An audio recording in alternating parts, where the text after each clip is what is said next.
Good morning, everyone.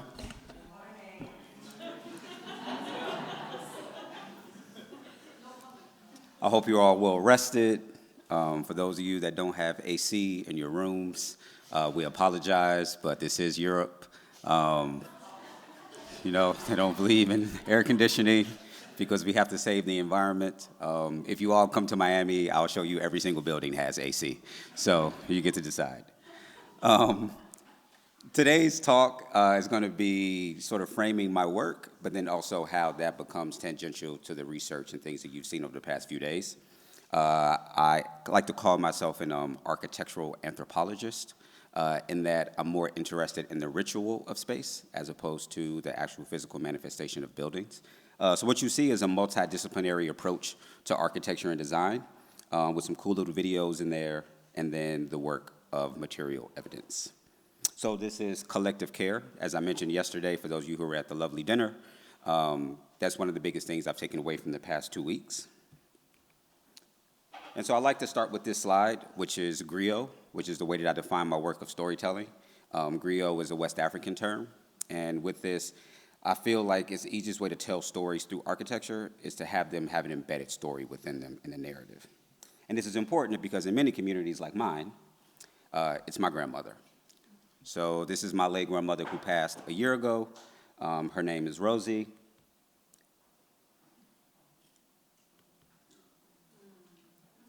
And I feel like the work that I do is based off of how can I make sure that she understands everything that I produce. Because if you don't have an architecture degree or a master's of urbanism or urban planning, et cetera, can you still have a conversation about space? And I feel like the answer is yes, because we all experience space, we all utilize space. And my grandmother, who spent many of her years in a kitchen, is a better kitchen designer than I'm sure any consultant that you can afford to pay for whatever very expensive commercial kitchen that you decide to purchase. So I did this installation in her honor called Rosie's Fair. It is basically a kitchen where in the Black community we do a lot more than just cook in our kitchen. You do hair, you have conversations, and instead of like a spice rack, you have a spice wall because you have so many different types of spices, right? One of the other things I had to learn about being in Germany, not a lot of spices. So you get used to these things as you go forward. But at the same time, you can't talk about the kitchen through a Black lens, specifically a Black female lens, without also talking about the danger that also happens within that space as well. Historically, since transatlantic slave trade, many Black women were victims of all types of violence within this space. So the term Rosie's Fair was actually a pun in that being she's from a very small town in Arkansas, south of US, everybody called her Rosie Fair and that she's very attractive. But I changed that to Rosie's Fair in that the debt that she had to pay as a woman in the United States, moving from the south to the north through the Great Migration. And then we do cool little things like this across the design district where we make massive rocking chairs that are super colorful that reference Carnival in the Caribbean, so that if you've ever been to one of these big performances, you see the massive regalia that people wear that is so gorgeous and ornamental. What if you turn it into a fun rocking structure that you can sit within so you now become part of Carnival everywhere you go? And then it wouldn't work if we didn't have a massive disco ball with tons of music, so you always have a party 24/7, because if you've been to Miami, the entire thing is Party City. And then we do cool things for brands like Lexus, where they ask us to design installations for Design Miami. This is actually when I first met Tati back in 2021 in December. We had finished this piece and she was there. And as they say, the rest is history. Sometimes we get invited to do really cool projects around the globe. This is in Logroño, Spain. This was for the Concentrico Festival, where we did this massive sculpture that really turned the city into a place of play. And then now into material research. This is our column, the identity column, which is on show at the 2023 Venice Biennale, the Laboratory of the Future. It's a part of an ongoing research project I've been doing into North African contributions to classical architecture. And that's because when you study architecture and design, like I have in the US from a Western lens, you never really learn about how Africa had a hand in antiquity and the actual foundational principles of architecture.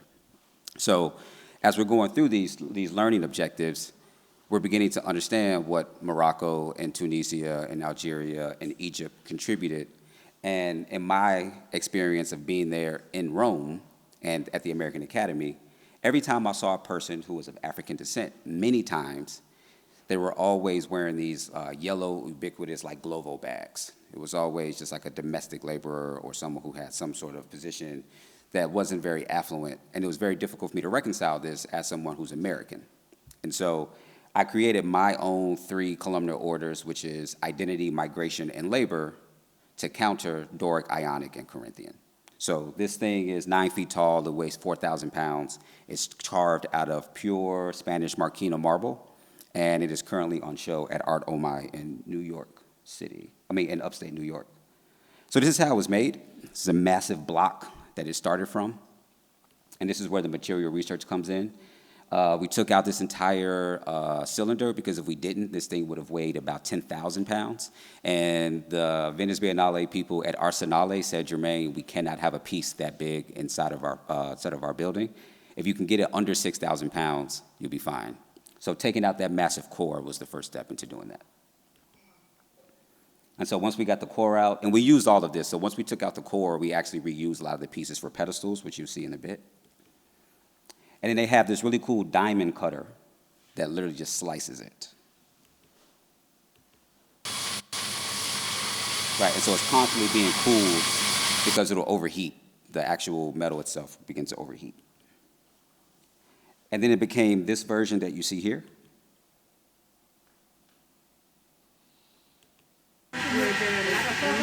So this is after the first few sculptures of the actual wire. And in the end, it became this piece here, where the entire thing is referenced by dreadlocks and cornrows and braids and just the things that you find in Black identity throughout the globe. And this is a detail shot, so you can see the actual striations within it. So part of the goal was to make the marble look as though it's tree bark, that you can touch it. And the amount of times I got yelled at by the curatorial team to stop telling people that they can touch the column, because they felt like if they could touch mine, they can touch everybody's stuff. So I had to just stand right next to the piece and then go, you can touch it, you can touch it. But then it became like a science fair project where you just have to stand there the whole time. And I was like, I don't want to stand here the whole time. I want to go see my friends work too. So I was like, I hope they know that they can touch the column. If they don't know they can touch it, then just do it. And it's better to ask for forgiveness than permission. That's the way I live my life. Like, tell me no. And so this was the final piece. And if you entered Arsenale, this was the very first thing you saw when you walked into the entire building, which I was extremely humbled to have this opportunity. And those little smaller cores actually came from that larger piece, because part of the process was also material sustainability and how do you reuse as many components as possible. Because as we know at the Venice Biennale, huge productions and amounts of money are spent, and then after a few months, all that stuff just goes into the trash and is extremely wasteful. So this was my way of trying to utilizing as many things as possible. And this is the starting point of the show that opens on the 21st of September, but none of this is actually in the show. We made a completely new body of work for the entire show. I wish I could show you, but that defeats the purpose of having an opening. So on the 21st, I'll flood Instagram with tons of pages, or you can just come. And if you come, there's a party afterwards, and my mom and dad are gonna be there. And if you've met my mom, she's the sweetest person ever, and I'm sure you really get along. Okay, so this is the other project I wanted to show you all. This is the Tone Tower. So I told you all I'm multidisciplinary. I actually am an architect. I do design buildings. It's boring as hell, but I do it because at times you get really, really cool clients. And when you do, ones like this one make your heart sing. So Tone is in Orange Mound. Orange Mound is in Memphis, Tennessee. How many of you have ever heard of Memphis, Tennessee? Hey, that's a lot. Okay. How many of you ever been to Memphis, Tennessee? Okay, I see you. All right. You can go catch a Grizzlies game or something. That's the basketball team that's there. So Orange Mound is a historic town in Memphis, Tennessee. It's one of the first emancipated towns in the U.S. So it has a huge, rich history and lineage of Black emancipation with the United States of America. And they have this incredible team there of young Black artists, queer, BIPOC, that do so much incredible things. They acquired this massive site in this town, and I'll let them speak for themselves. all of our leadership staff at Tone up front right now, and we'll have a chance to kind of talk through some of how we're thinking about strategic planning from our angle. Then we'll jump into a conversation with our tower team. If we do our job right on the money, what are we adding to Memphis?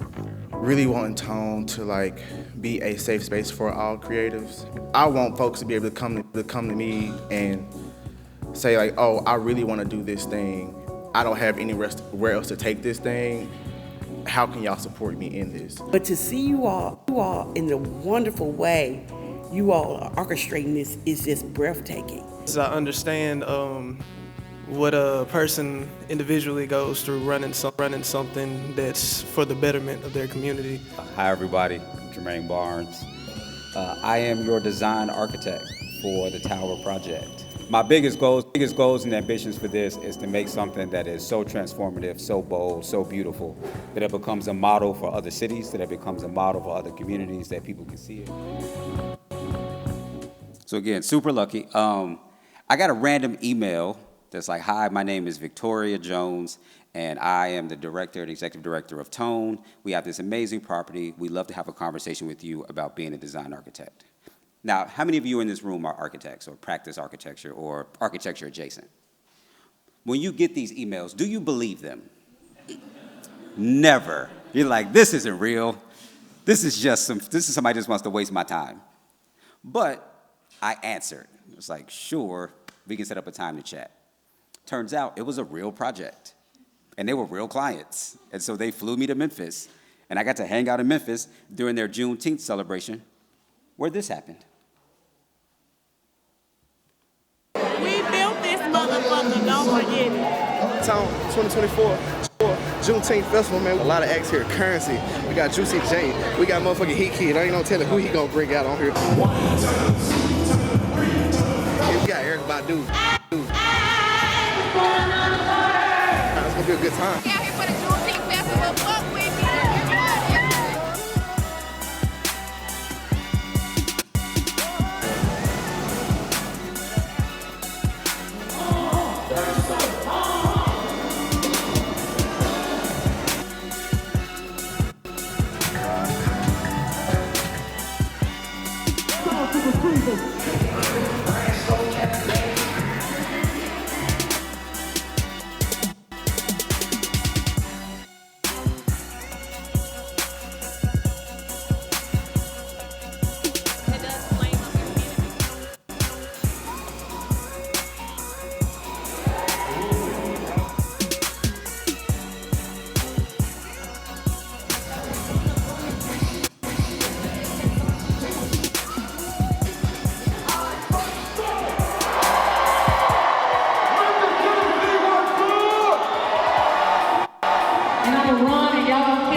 So needless to say, after this, I was like, sign me up. Let's go. We're doing this.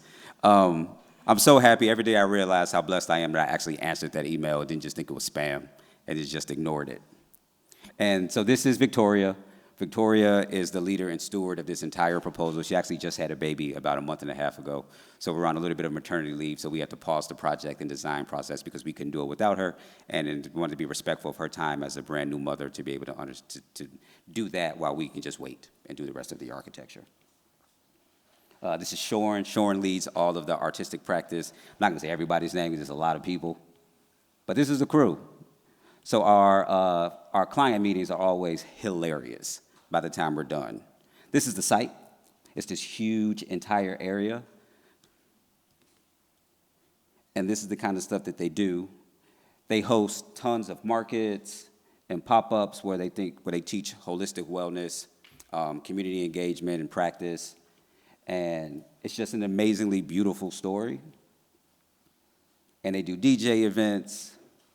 And it's all from the ground up. And you can see that big tower in the background. This is also a part of the proposal as well. So this is the actual site. So this is my first ever tower project. It's about 200 feet tall, which in meters is about 62, 63 meters. It's a historic structure it used to be a grain factory, so you can see all the heavy equipment that's inside of it, a lot of the actual holes in the ground and where they would drop the grains through. Just for scale, this thing can probably fit, this thing in diameter is probably 4 meters across, so they're massive holes in the ground. And there's this really cool train shed that goes all the way through because the train used to go through the entire site. So we've been tasked with coming up with phase 1 of the proposal. This is supported by quite a few foundations in the US. We already have all of the architectural fees in place. So we started designing a couple weeks ago. So again, there's one more picture. So this is actually where phase 1 is going to happen, where that red is. The other portions of it will come in phase 2 and phase 3. This was our site visit. And then we always do these collective convenings where we speak with the client, but instead of us sitting there talking to them, we let them take control of the entire meeting because, again, everybody has this embedded knowledge of space. So we always make these little programmatic cue cards that give them a certain square footage. We put out a blank plan and we say, you tell us how the building should be organized. You know better how you want to use it. You know how far you want to walk for a bathroom. You know how much space you need for an actual community kitchen or conference room, et cetera. So part of that is us making sure they understand that this isn't a hierarchical situation of us talking down to you, but that we're having a conversation with each other. But at the same time, learning from them and allowing them to learn from us. So it's a very reciprocal process that we go through. And in the end, they come up with these really interesting organizational patterns that we now have to synthesize using our architectural expertise into an actual proposal. So this is us taking their ideas and now synthesizing it into something that actually meets programmatic requirements into architecture based off of Memphis, Tennessee. So this is just zoomed in. So there's entire wings of office space and performance and gallery and food and culture. So it really is a really, really big complex that we're trying to do quite a few things, but super excited about it. I would say this project is probably going to take a couple years to complete just because it's so big. So this is what that warehouse looks like and just some early sketches of what it could be.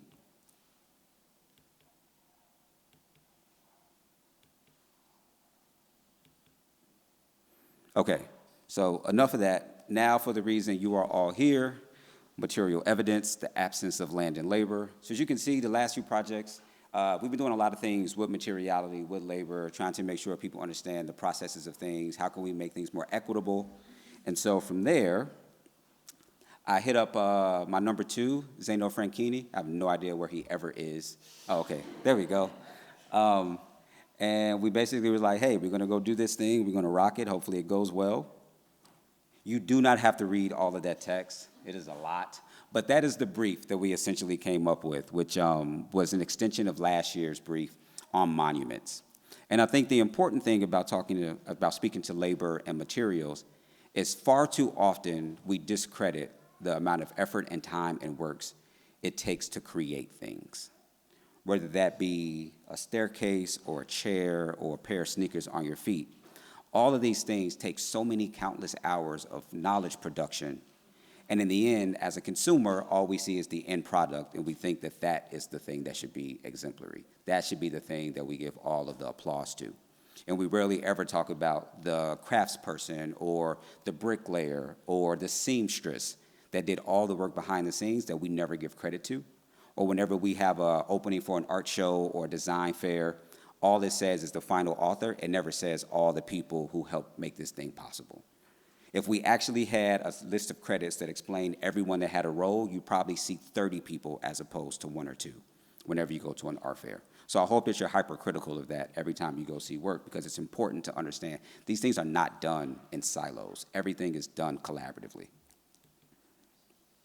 So as a part of that, we want to go over a couple themes: extraction, transportation, education, ecology, archaeology, because all of these things are tangential to labor and materials. And then we did an open call with an amazing advisory committee, and we selected 4 fellows. Bhavneet, can you please stand? Tomi, could you please stand?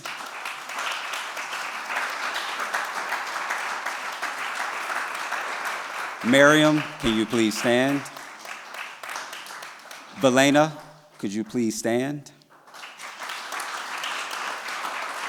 And Malloy James, can you please stand?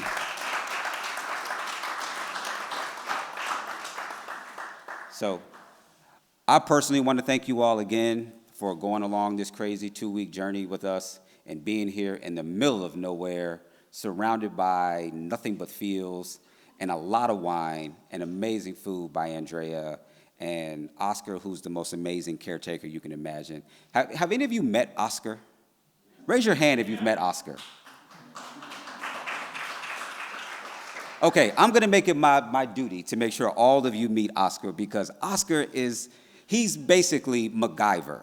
I don't know if you guys know that reference, but MacGyver is a guy who can turn a toothpick and a shoestring into like an entire boat that can take you across the entire Atlantic. Like he's just super resourceful. He makes everything happen. Last night, we woke him up out of his sleep because we forgot to tell him he needed to come pick us up. And he came back at 1 o'clock in the morning without even type of anger, picked us up, took us all the way back here, where we were sitting outside on the side of the grass like a bunch of kids who their parents forgot them. So Oscar really makes things happen, as long with Andrea. And Fritz and Philip, can you both stand up as well?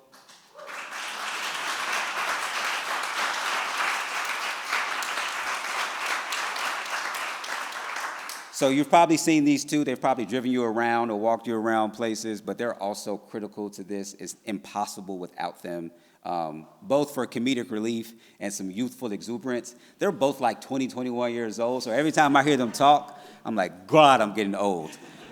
But it's hilarious because they're also so charming, so engaging, and they make all this stuff feel like it's a family. Mr. Arne Vasmuth, can you also please stand?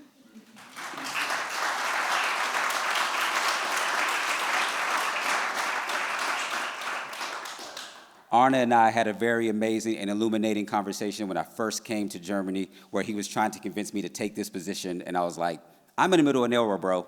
I don't know what I'm doing here.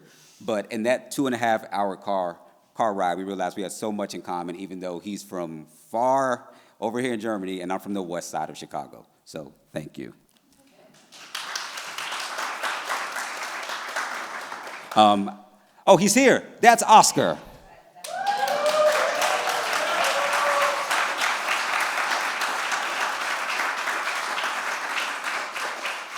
If you're into sci-fi and fantasy novels and movies, he's your guy. We had like a 2-hour conversation with Elena about the X-Files, about Rogue One, which is the best Star Wars film out of all of them. So he's an incredibly lovely human, and I am really going to miss you, buddy. And then I see along the wall, can you all also give a round of applause for Miriam Turkey, please? Is Tati still here? Tati, my ace. Tati. Tati knows everybody. Tati is the center sun that connects every single planet. Everybody in this room is probably here because of Tatiana Sprick.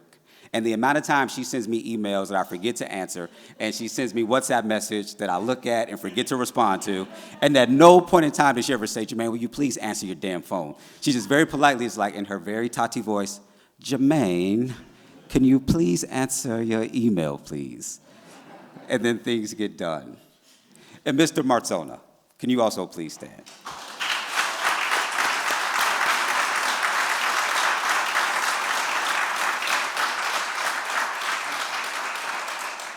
I want to thank you as well for even help launch this entire amazing program. And when they came and probably told you we have this kid from Chicago by way of Miami that wants to be the artistic director, you probably saw a picture of me in a pink fur and was like, I don't know if he's going to fit in this location. So you're smiling because it's true. But it worked. So it's been an incredible ride being here. And so I want to take you through some of the things that we've done as a part of this process. A lot of talks, a lot of sitting, a lot of contemplating, a lot of resting. This is during the foraging. The fellows becoming one, literally, with nature. This is probably my favorite picture that I saw. This is during a workshop with Christina Rausch, who had them foraging through the grass and through the hills of Saaleck. We took a lot of naps. I told you, Fritz. Like every time you see Fritz, Fritz is probably carrying like 60 pounds of materials walking up the hill, but he really enjoys showing off his muscles. So half the time he has on like a very tough, like a very tight shirt on, just for the reason of showing everybody that, yeah, I'm 21. Now what? And then we go to places where, you know, sometimes you just have to enjoy your inner child. And then most importantly, we eat. I find that the best thing about this fellowship are the conversations. It's not just the food. Like I see you laughing in the back. The food is the conductor that allows us to have these amazing conversations. Daily, we have amazing guests that come to visit. We have feasts that are prepared by Andrea. Have you all met Andrea? Yeah. I hope, can you please? Okay. Andrea is our heart. She is the pulse of this place. She makes everything happen. You will never see her with a frown. You will never see her looking sad. If you walk by, she gives you the warmest hug you can ever imagine. And if you just by happenstance accidentally say, I wish we had eggs to go with this, she will disappear and come back with an entire skillet of about 12 eggs just because she overheard you. That's the type of intentionality that this place has, that dieDAS has, that the family has. It's really incredible to understand that this is not just a design fellowship. It is literally a family. There's my girl. Everybody please stand up. I need you all to stand. I need everyone to stand. Everyone please stand.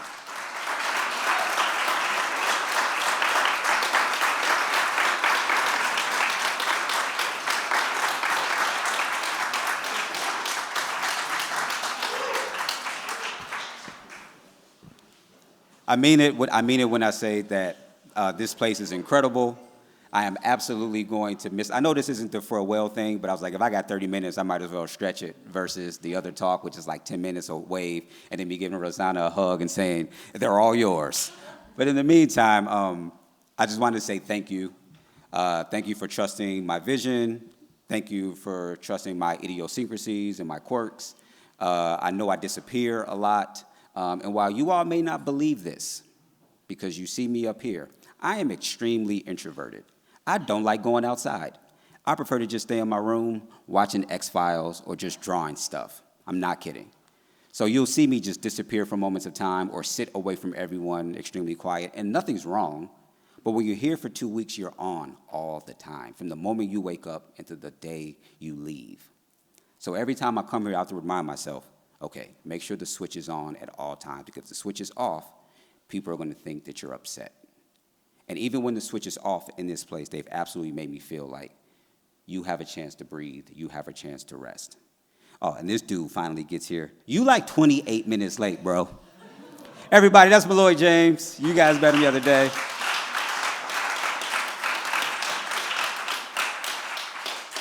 He has an incredible performance for you all later.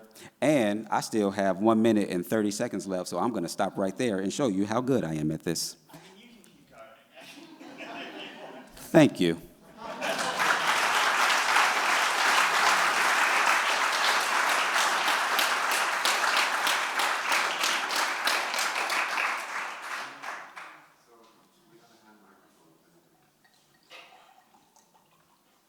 Can we bottle you?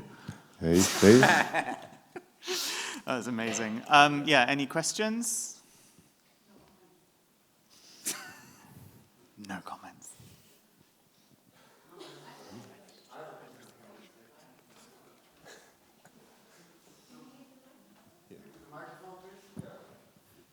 They're recording it, so they want to make sure they get it all on record.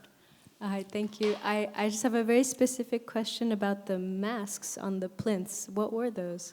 Okay. So one of the difficult things about being born in the United States of America as a black person is, for some people, you don't actually know your ancestry.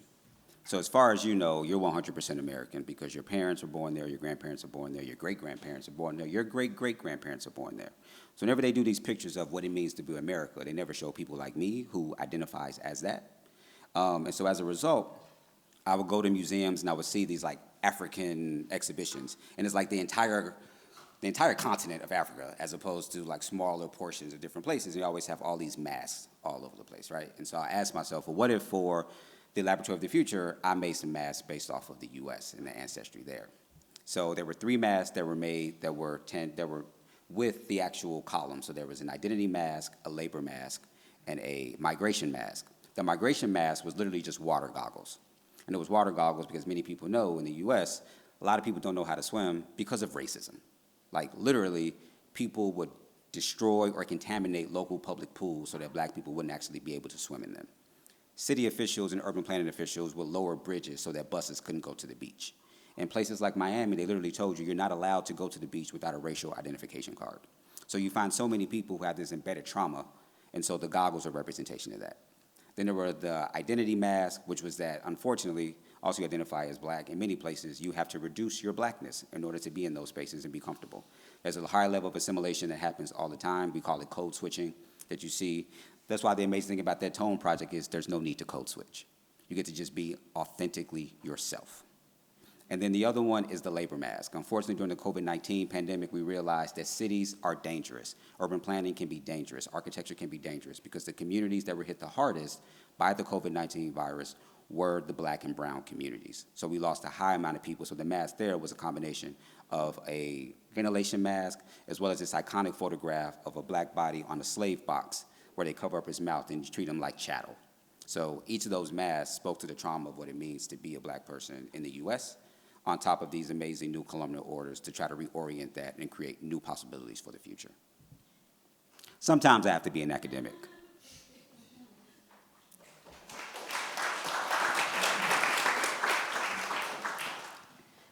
Hello. Hey, Thank Rosanna. you, Germane. Was so useful. So how do I start? Okay, so first thing is get your cake order ready. Figure out whatever your favorite cake is because Andrea can make any type of cake. The second thing is I honestly can't give you that much feedback because you're not going to be in this same version of the building. When you come back, you're going to be in a brand new facility with brand new walls and glass and all the things that sort of take away some of the charm that makes this version of it what it is. Like, they were all terrified their first few nights because they're like, what is happening? You're smiling, Tommy, because you know it's true. Their first few nights in this place is a little spooky because, you know, you're walking around, the lights are all off. Oscar and I joke all the time about when we have to close this place down, we always have our flashlights out because we're worried about some sort of being following behind us. All that's gone when everything's fixed. When all of this stuff is done and it's painted properly, you have a very, very amazingly beautiful building without all the quirks. But sometimes the quirks are what make us all, like, it's what makes us happy. It's the things that makes it cool. I'm extremely excited to see what your theme is and what happens as a part of it. I think your work in the Global South is like just superly incredible. So I'm excited to see what happens. But it's inevitably going to be different just because the place is different. But we'll chat more later about the ins and outs. We'll talk later. You got a hand all the way in the back.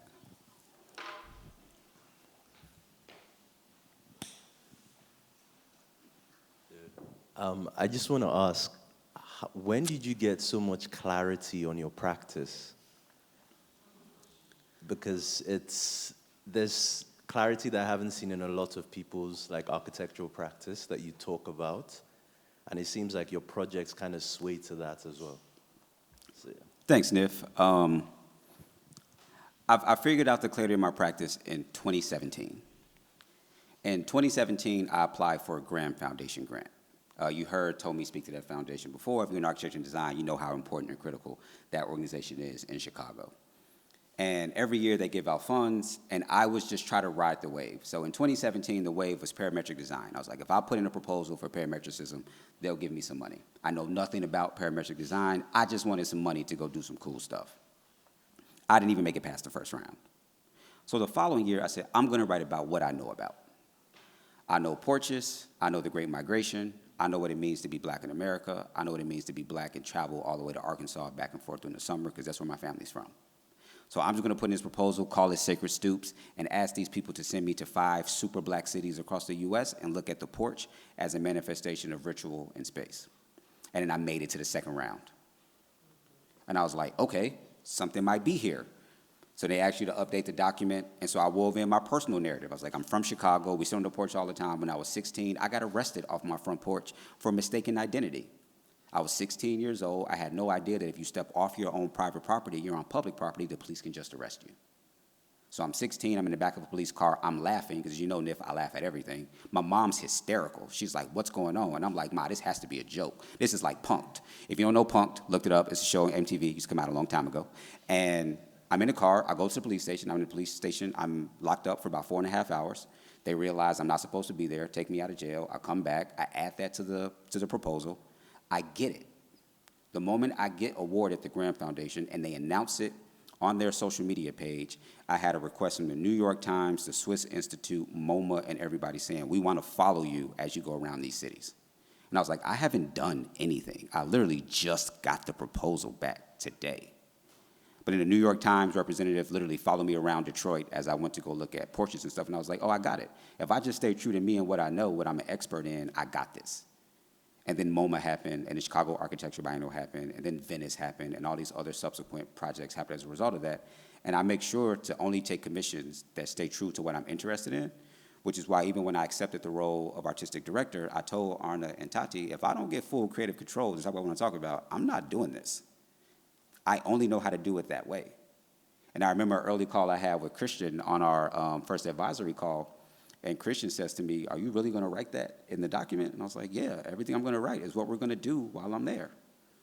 And I think it's better I think that honesty allows me to have a practice where I don't have to compromise. And I've been very blessed and very fortunate to do the kind of work that makes me happy and makes me excited and then makes the culture proud.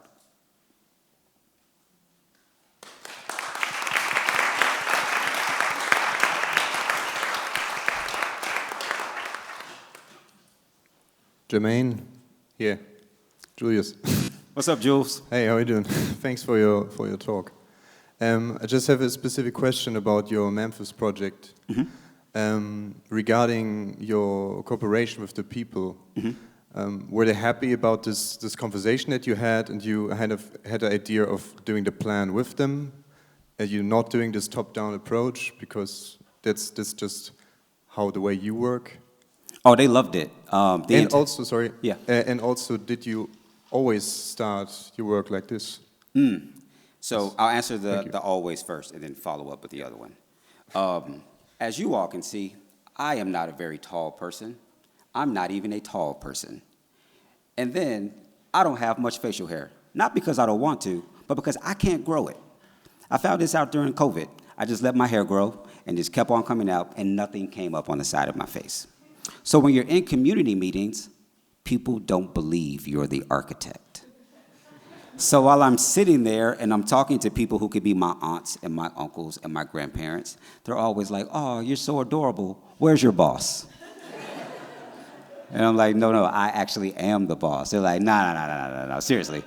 Where's the boss? Where's the person with all the experience? Where's the one that I'm like, no, I'm not kidding. Like, I am the boss. I'm Studio Barnes. That's my name. Like, it's me.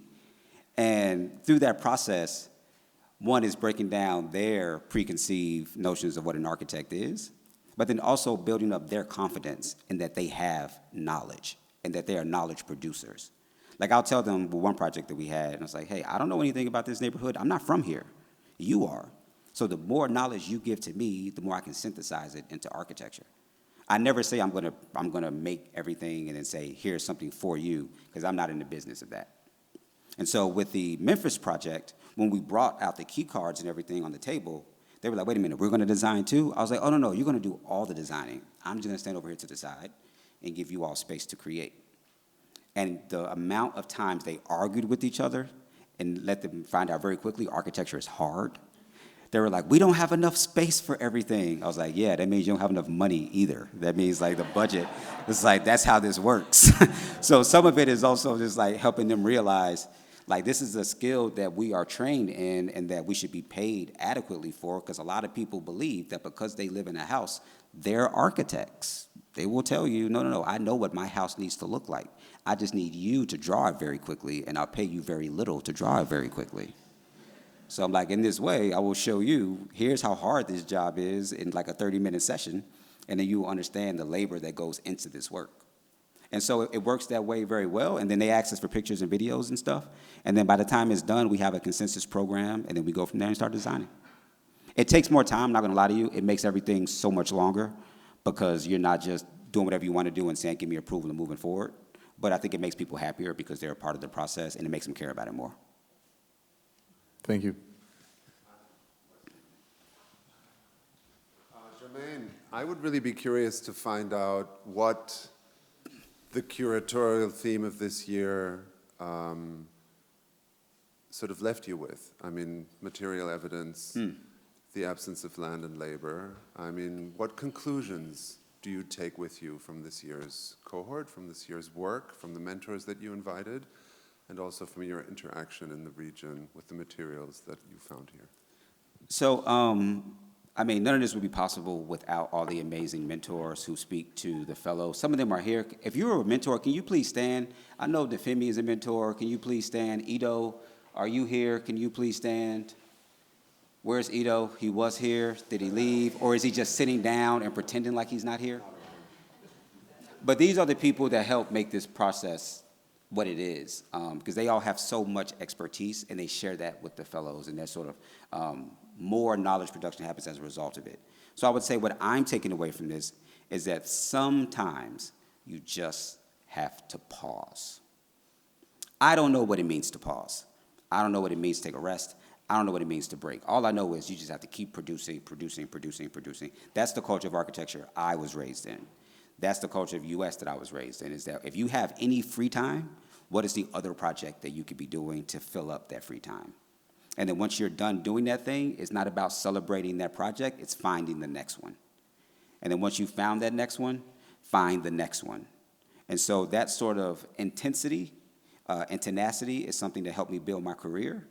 But being here for the past 2.5 weeks, it showed me that tenacity is not always good tenacity, that sometimes it's better to just take a break and pause. And if you do that, the world isn't going to end. That sometimes you can just change expectations. So I think that's the biggest thing I'm going to take from it.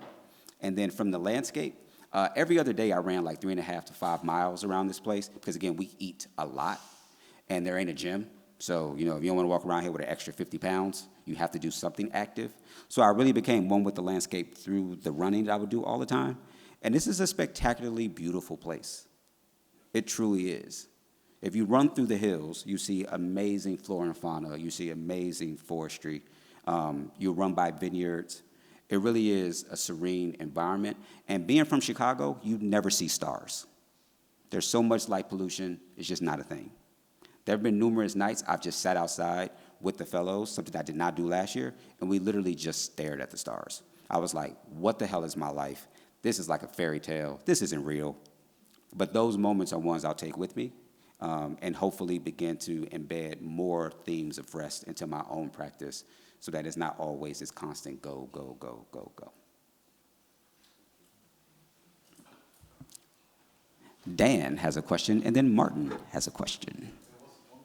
Yeah, that's Dan. Who was first? Sorry. Thank you. I had a question about the sort of difference between your practice of building architecture and your artistic practice, and I'm fascinated by the exhibitions and the idea of rituals of space and care that you're fostering and manifesting there. Have you had chances, and perhaps Orange Mound will be one of them, to actually implicate that into your public spaces and things that will be permanent? Because I'm imagining there is quite a block and a break between those two things in most cases, so I was wondering if there are chances for those things to become manifest in real projects. For sure. So Tone will be the first one. A lot of the stuff are temporary exhibitions and installations and pavilions and stuff because those are the ones that give me the full artistic freedom. But with Tone, they've given full artistic freedom. And then we have a couple other projects that are in construction documents and almost finished, one in Chicago and then one in South Florida, where we're also able to embed some of the identity politics of the work. One of those is a Bahamian community and into a couple structures there, and then the Black community and the cookout and the bunk cake that we eat all the time at the cookout, which is also a part of a structure that's coming in Chicago. So these things have been fortunate to happen in the last like 18 months, and hopefully I continue to have more opportunities to do that. Exciting. Thanks.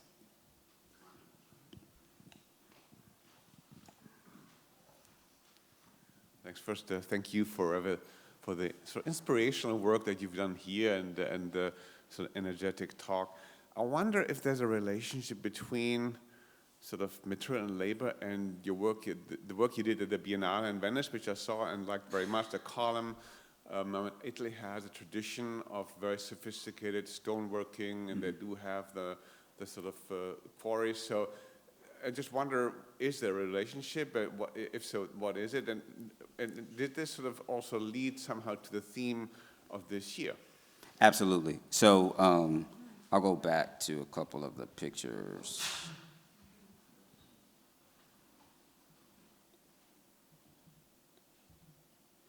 So in this photograph, each one of these drawings were done by hand-cut paper. So when I was in Italy, that was the first time I realized how so many things were just done through physical hand labor and not machine, not rapid prototyping, not industrialized like we do in the States, because of the studio that I was at in the American Academy in Rome. No two floor tiles were exactly the same because they were all done by hand. So I said to myself, the entire time I'm here, I'm going to produce everything by hand as a way to tie back to that idea of labor. Martin, after the second day, I was like, this is the dumbest thing I've ever decided to do, because the amount of time was like, I have a laptop right here. Why am I doing this? But that process really helped me to appreciate the work that I was doing. And it gave me more pride in it, because I'm sitting there with an X-Acto blade and I'm cutting every single piece of paper, drawing every single line, pulling out the ruler like I did when I was a first year in undergrad 20 years ago. So through that process, it absolutely helped influence this and solidify that, yes, labor and materials should be the theme. And then experimenting with the marble just took it to the other level, because I realized how much time and effort, sweat equity, blood goes into doing these things and carving these things. So I thought bringing it to here, where we think about the countryside and we see these massive monuments made out of this rich stone. How does it get there? How is it quarried? How is it extracted? And then what does that mean? And for many of you who may have done the tour, I mean, you're along a cliffside, right? The river is right below you. So you're literally standing on this type of robust land. So it kind of just really just synthesized in that way. And I think that's absolutely where it came from. Thanks a lot. I'm Philip. Hi, Philip. If you would have received an email from dieDAS, yeah, would you do a master plan for Saaleck? What would your approach have been? Before they picked Deutsche? Before, yeah. Okay. I would have said, what the hell is a dieDAS? And been like, I don't know what this is. And then I would have read it and said, wait, what? And then we probably would have Googled what the location was. And I would have wrote back and said, are you going to fly me here so I can see this place? And then if they said yes, then I would have came and visited and figured things out. I always answer emails, because I was that student that just sent out tons of emails and nobody ever replied. So I was like, you know what, if people send me emails, I'll do my best to actually answer them as a way of sort of fixing that. But I would imagine, I never really give it that much thought, because they picked an amazing architect to do the master plan. And one of the things architects should not do is sort of second guess somebody else's work. We do that in private. We don't do that. We don't do that in public. But I mean, I'm super excited by the development of the site. I can't wait to see the Learning Center. I think it's going to be spectacular. Super excited about the Architect's House and the Infinity Bridge. I hope that thing actually happens. I know sometimes when you get to cost evaluation and codes and stuff, like the gym is taken out first because it's the most expensive thing. I hope at the very least you guys keep the Infinity Bridge. I think it's pretty sweet. There's somebody after me, so I'm going to go and sit down so that the amazing Rodrigo can come up here. And if you guys see his shoes, please compliment them, because they are really, really nice shoes.